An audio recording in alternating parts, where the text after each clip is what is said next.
Kepolisian RI memastikan akan memproses pemberhentian tidak dengan hormat PTDH, oknum anggota polisi Bribda Randi Bagus, RB, terkait kasus tewasnya wanita berinisial NW di dekat makam ayahnya di Mojokerto, Jawa Timur.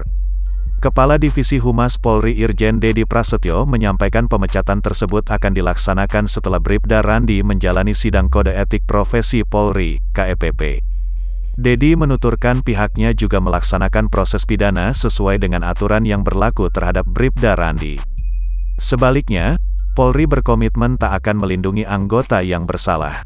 Sebelumnya, Polda Jatim juga menetapkan oknum anggota polisi Bribda Randi sebagai tersangka di balik kasus tewasnya seorang wanita berinisial NW seusai menenggak racun di dekat makam ayahandanya, di Suko, Mojokerto.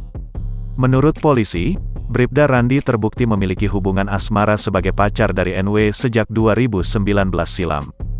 Randi diduga kuat menjadi sebab korban NW mengalami tekanan mental atau depresi sehingga membuat dirinya nekat mengakhiri hidup.